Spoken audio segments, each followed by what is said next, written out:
So hello guys, what's up? It's me again, Alicia nyo at nagbabalik ulit para sa ating panibagong video.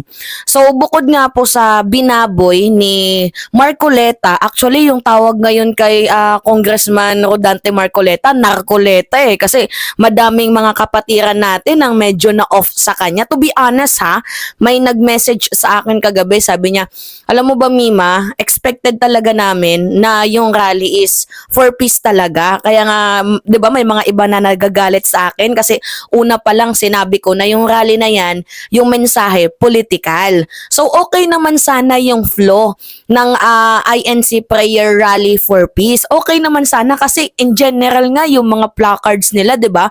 Yung mga dala-dala nilang mga poster, general lahat talaga pinapatamaan doon. Katulad ng ano ba yung sabi dito?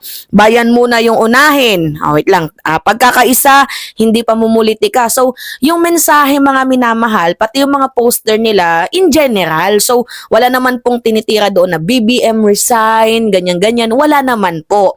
General, okay sana mga minamahal kung hindi lang pumasok itong si Congressman Rodante Marcoleta. Kasi ano yung sabi in the first place? Walang involved na politician. Pero bakit nandoon itong si Marcoleta?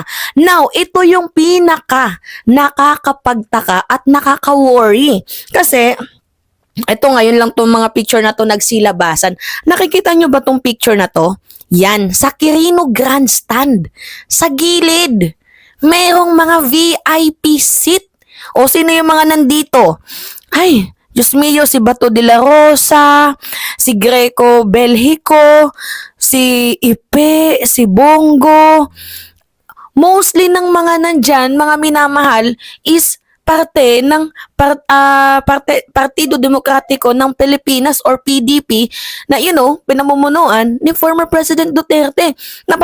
Naiisip nyo ba yung naiisip ko? So, kung meron silang VIP seat, meaning invited yung mga yan.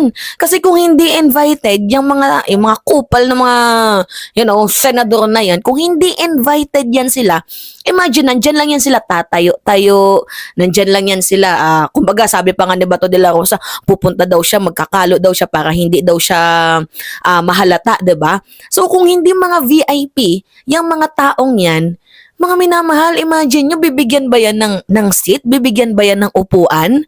'Di ba hindi?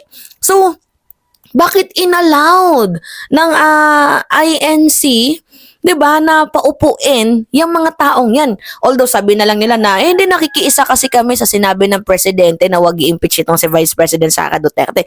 But kung ano yung ibig kong sabihin na itong mga taong to ayaw talaga sa ginagawa ni PBBM. Kung kaya't nga itong si Bato de la Rosa, if you will remember, 'di ba? Nagpagawa ng hearing kay Morales. Ano yung ginawang hearing kay Morales?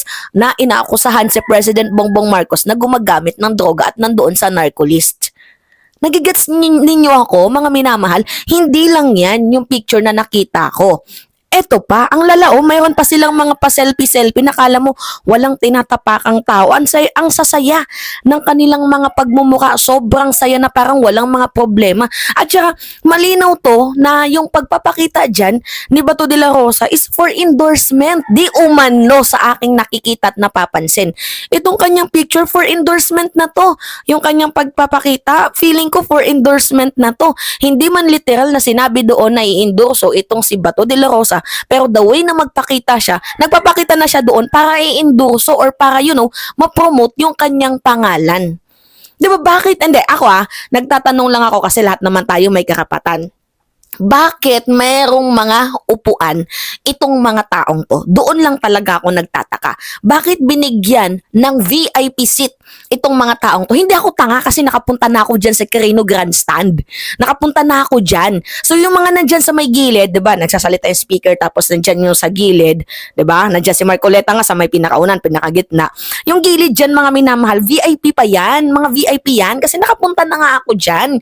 Hindi naman ako pinanganak kahapon 'Diba? So bakit binigyan ng INC or kung sino man yung promotor or kung sino man yung organizer na nandyan, bakit mayroong mga seat?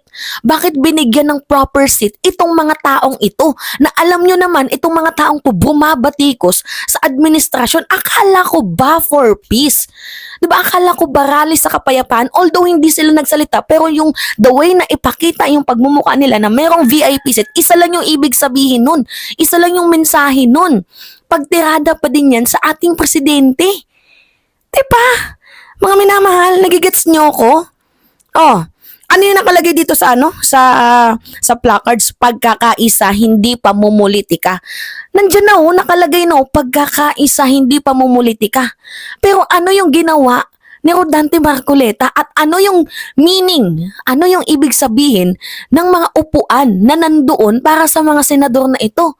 Diba, aspirant senador na walang ibang ginawa kundi kontrahin ang gobyerno tapos magbabanta pa itong si Bato de la Rosa na huwag nyo kasi kaming babanatan para nang hindi din namin kayo binabanatan. Actually, nagbanta dyan si Bato de la Rosa, mga minamahal. I have a video, ay pakita ko sa inyo. Huwag mo nyo kaming birahin, hindi kami mag-react. We will concentrate on our job. Focus tayo sa trabaho natin. May mga remaining legislations pa tayo na dapat gawin. So doon tayo mag-focus. Huwag tayong kami, nagre-react lang kami.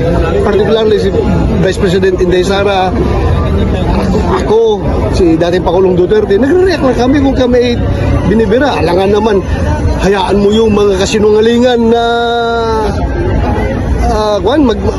lalaganap yung kasinungalingan, ipalabas mo yung katotohanan. So kaya kami sumasagot dahil gusto namin malaman ng taong bayan kung ano ang katotohanan. Okay. Imagine mo yun huwag nyo kasi kami bibirahin para nang hindi namin kayo binibira. Bakit? Sino ba yung unang nang bibira? Yan yung tanong dyan Sino ba yung mauna-una? Sino ba yung nangunguna? Diba? Imagine sino yung nangunang magsabi na si PBBM bangag? Si former President Duterte. Sino yung nanghihikayat ng destabilization? Kinakausap yung mga retired military men, 'di ba? Ni Digong. Na itong si Digong hindi naman siya presidente na ng bansang Pilipinas, hindi na siya chief, 'di ba, ng bansang Pilipinas. So, ano yung purpose doon? Pangatlo na. Si Vice President Sara Duterte, pupugutan niya daw ng ulo si PBBM, ipapapatay niya daw si House Speaker Martin Romualdez, si President Bongbong Marcos, si First Lady Liza Araneta Marcos. Sino yung nangunguna? Sino yung bira ng bira? Paano kayo binibira? Dahil nga ba sa ginagawa ng Congress? Sa ginagawa ng mga kongresista na nag-investigate? Pambibira na ba yon sa inyo? We are seeking for the truth. Gusto namin ng accountability and transparency. 'Di ba? At saka trabaho din ng mga kongresista yan. Trabaho ng mga kongresista na alamin, 'di ba, ang katotohanan. Hindi lang in aid of legislation kasi meron din silang tinatawag na oversight function. May purpose kung bakit nila ginagawa yung mga bagay-bagay na yan. Hindi naman nila ginagawa yan na, hindi, dahil galit sila kay Sara Duterte. No! Hindi sila nagfe-fishing, ginagawa lang nila yung duties and responsibilities nila as a public servant. Kasi ano ba yung in-oath mo sa mga Pilipino? Magiging honest ka sa amin. 'Di ba? So tutulungan mo kami, tutulungan din namin kayo. Ganun lang naman kasimple yun. Kaso ano yung ginagawa ninyo? Instead na dumalo sa hearing na to para, aanhin mo yung sarili mo, linisin mo na wala kang kinalaman. Kasi kung wala ka naman talagang kinalaman, kaya mo sagutin lahat ng mga tanong. Sino si Mary Grace Piato? Saan napunta yung pondong ito? Madali lang naman talagang sagutin yan kung alam mo kung saan napunta. Kaso instead na sumagot, gumagawa itong si VP Sara ng mga ibang issue. Dinadivert niya. 'Di ba? Nagmumukha siyang pa-victim, pinagmumukha niyang biktima siya, pinagmumukha niyang kinakawawa siya. Ganon yung nakikita ko kay Vice President Sara Duterte. Tapos ngayon, sila tong mahilig tumira. Tapos ngayon, pag binigyan ng action, galit na galit sila. Tinira na, hindi, papatayin ko si House Speaker, si First Lady, si PBBM. Ano yung response ng ating presidente? Tinanggal siya sa NSC, National Security Commission, Council pala. National Security Council. Tinanggal siya. Nung tinanggal siya, mga minamahal, doon pa lang siya nag-react. Matagal naman din siya na hindi uma-attend ng mga meeting dyan sa NSC. 'Di ba? At saka may purpose kung bakit siya tinanggal. Kasi unang-una, kapag presidente, pinoprotektahan ng BP sana. Kaso ano nang ginagawa niya? Instead na protektahan, nanggaling pa sa kanya mismo yung threat.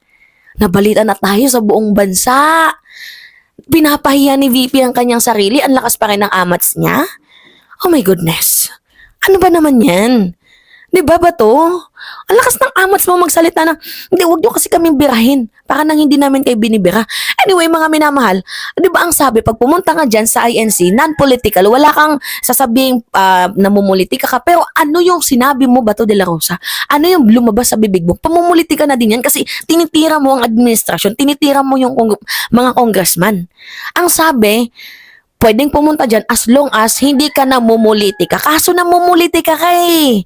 Kitang-kita may pamumuliti ka. Kupal ka ba, boss? Ang tingin mo sa amin pinanganak Diba? Anyway, pakisagot na lang yung tanong. Kung bakit may VIP seat, kung bakit may upuan, yung mga senador na yan, mostly mga senador na yan, tumitira sa ating presidente. Diba? Alright, mga minamahal, pahingi lang po ako ng likes, comments, and shares para naman po makatulong kayo sa algorithm ng ating munting channel. Like nyo yung video na to tapos mag-comment kayo mga minamahal. Mahalagang malaman natin yung mga opinion ninyo kasi binabasa ko yan. Again, it's me, Alicia Nyo, at nagbabalik ulit para sa ating panibagong video. Maraming salamat mga minamahal.